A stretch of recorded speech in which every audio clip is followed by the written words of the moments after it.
Hi, hello, ನಮಸ್ತೆ. ಎಲ್ಲರೂ ಹೇಗಿದ್ದೀರಾ? ಚೆನ್ನಾಗಿದ್ದೀರಾ ಅಂತ ನಾನು ಅಂದ್ಕೊಂಡಿದ್ದೀನಿ. ಯಾಕಂದರೆ ನಾನು ಮತ್ತು ನಮ್ಮೂರು ಚೆನ್ನಾಗಿದ್ದಾರೆ. ನೀವು ಮತ್ತು ನಿಮ್ಮೂರು ಹೇಗಿದ್ದೀರಾ ಅಂತ ಕೇಳ್ತಾ ಇವತ್ತಿನ ವಿಡಿಯೋ. ಸೊ ಇವತ್ತು ಏನು ಸ್ಪೆಷಲ್ಲು? ಬಿಗ್ ಬಾಸ್ ಆಯಿತು. ಬಿಗ್ ಬಾಸಲ್ಲಿ ವಿನ್ನರು ಆಗೇ ಆಯಿತು.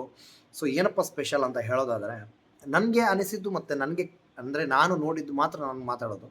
ಸೊ ಹನುಮಂತು ವಿನ್ ಆಗಿದ್ರು. ನಿನ್ನೆಯಿಂದ ಹನುಮಂತುಗೆ ಜಂಬ ಬಂದಿದೆ. ವಿನ್ ಆದಮೇಲೆ ಅವನಿಗೆ ಕೊಂಬು ಬಂದಿದೆ ಅಂತ ಹೇಳ್ಬಿಟ್ಟು ಕೆಲವು ಮೀಡಿಯಾಗಳಲ್ಲಿ ಕೆಲವು ಇದರಲ್ಲಿ ಇತ್ತು. ಯಾಕಂದರೆ ಹನುಮಂತು ಅವರು ಆಲ್ಮೋಸ್ಟು ಎಕ್ಸಿಟ್ ಪಾಯಿಂಟಲ್ಲಿ ಎಲ್ಲರೂ ಎಕ್ಸಿಟ್ ಆಗಿರೋದನ್ನು ತೋರಿಸಿದ್ರು. ಪಾಪ ಹನುಮಂತು ಅವರನ್ನು ಅವರ ಮನೆಯವರು ಕರ್ಕೊಂಡೋಗಿದ್ದು ವಿಡಿಯೋ ಯಾರ್ಯಾರು ನೋಡಿದ್ದೀರೋ ಇಲ್ವೋ ಗೊತ್ತಿಲ್ಲ.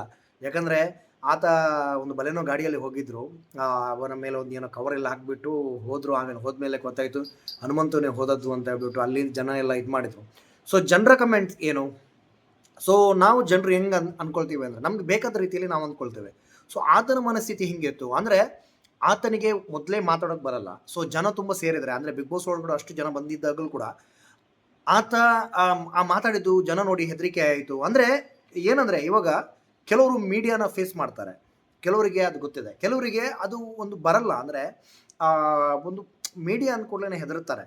ಸೊ ಅಂಥ ಕೆಟಗರಿಯಲ್ಲಿ ನಮ್ಮ ಹನುಮಂತು. ಸೊ ಇವಾಗ ಲಾಸ್ಟ್ ಸೀಸನಲ್ಲಿ ನಮ್ಮ ಡ್ರೋನ್ ಪ್ರತಾಪ್ ಅವರು, ಸೊ ಅವರನ್ನು ಮತ್ತು ಹನುಮಂತು ಅವರನ್ನು ಕಂಪೇರ್ ಮಾಡಿಬಿಟ್ಟು ಕೆಲವರು ಪೋಸ್ಟ್ ಎಲ್ಲ ಹಾಕ್ತಾಯಿದ್ರು. ಅಂದರೆ ಇವನು ಕೂಡ ಸಿಂಪತಿ ಗಿಟ್ಟಿಸ್ಕೊಂಡು ರನ್ನರ್ ಅಪ್ ಆದ ಇವನು ಕೂಡ. ಸೊ ನನ್ನ ಒಂದು ಪ್ರಶ್ನೆ, ಸಿಂಪತಿ ಗಿಟ್ಟಿಸ್ಕೊಳ್ಳೋದು ಅಂದರೆ ಏನು? ಮುಗ್ಧರ ಥರ ನಾಟಕ ಮಾಡೋದು ಅಂದರೆ ಏನು? ನನಗೆ ಇದೊಂದು ಅರ್ಥನೇ ಆಗಲ್ಲ. ಸೊ ಇವಾಗ ಮುಗ್ಧರ್ತನ ನಾಟಕ ಮಾಡೋದು ಅಂದರೆ ಇವಾಗ ನಮ್ಮ ಈ ಜೀವನದಲ್ಲಿ ವೈಯಕ್ತಿಕ ಜೀವನದಲ್ಲಿ ನಾಟಕ ಮಾಡ್ಬೋದು. ಅಂದರೆ ನಮ್ಮ ಜೊತೆ ಯಾವಾಗಲೂ ಇರಲ್ಲ ಎಲ್ಲರೂ. ಸೊ ಒಂದು ಅರ್ಧ ಗಂಟೆನೋ 1 ಗಂಟೆನೋ 2 ಗಂಟೆನೋ ಅಥವಾ ಒಂದು ದಿನನೋ ಸಿಗ್ಬೋದು. ಬಟ್ 100 ದಿನ ಒಂದು ಕೆಮರಾದ ಮುಂದೆ, ಅಷ್ಟು ಕೆಮರಾಗಳ ಮುಂದೆ ಆ ರೀತಿ ಒಂದೇ ರೀತಿ ಇರೋಕ್ಕೆ ಎಷ್ಟು ಸಾಧ್ಯ? ಸೊ ಇದನ್ನು ಕೂಡ ಒಂದು ಇದು ಮಾಡಬೇಡಿ. ಯಾಕಂದರೆ 100% ಚಾನ್ಸ್ ಇಲ್ಲ. ಸೊ ಆತ ಇರೋದೇ ಆ ರೀತಿ. ಎಷ್ಟೋ ಜನರು ಕಮೆಂಟ್ ಮಾಡಿದರು. ಆತನನ್ನು ಪರ್ಸ್ನಲ್ ಆಗಿ ನೋಡಿರೋ ಜನಗಳು ಕೂಡ ಕಮೆಂಟ್ ಮಾಡಿದ್ದಾರೆ. ಅಂದರೆ ಆತ ಇರೋದೇ ಆ ರೀತಿ. ಅದನ್ನು ಮುಗ್ಧತೆ ಏನು ಡ್ರಾಮಾ ಮಾಡ್ತಾ ಇದ್ದಾನೆ ಅಥವಾ ಸಿಂಪತಿ ಗಿಟ್ಟಿಸ್ಕೊಳ್ತಾ ಇದ್ದಾನೆ, ತಪ್ಪು. ಇವಾಗ ನಾನೊಂದು ಸಿಂಪಲಾಗಿ ಹೇಳೋದಾದರೆ 5 ಕೋಟಿ ಜನ, 5.5 ಕೋಟಿ ಜನ ವೋಟ್ ಮಾಡಿದ್ದಾರೆ ಹನುಮಂತು ಅವರಿಗೆ. ಸೊ ಅವರು ವಿನ್ನರ್ ಆದರು. ರನ್ನರ್ ಅಪ್ಗೆ ಸಿಕ್ಕಿದ್ದು 2.5 ಕೋಟಿ.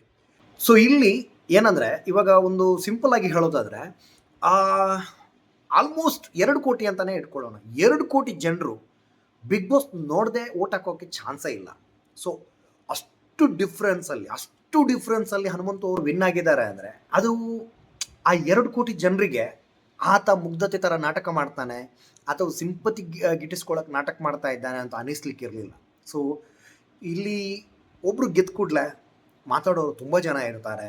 ಸೊ ನನ್ನ ಪ್ರಕಾರ ನಿಜವಾಗ್ಲೂ ನನಗೂ ಒಂದು ಕಡೆ ಅನಿಸಿದ್ದು ಹೌದು, ಎಲ್ಲೋ ತ್ರಿವಿಕ್ರಮ್ ಅವ್ರು ಗೆಲ್ಲಬೇಕಿತ್ತು, ತ್ರಿವಿಕ್ರಮ್ ಅವ್ರನ್ನ ಆ ಒಂದು ವಿನ್ನರ್ ಇದರಲ್ಲಿ ನೋಡಬೇಕಿತ್ತು ಅಂತ. ಬಟ್ ಹನುಮಂತು ಅವರ ಲಕ್ ಚೆನ್ನಾಗಿತ್ತು. ಹನುಮಂತು ಅವರ ಅಂದರೆ ಒಂದೇ ಥರ ಇದ್ದ ಮನುಷ್ಯ ಆತ.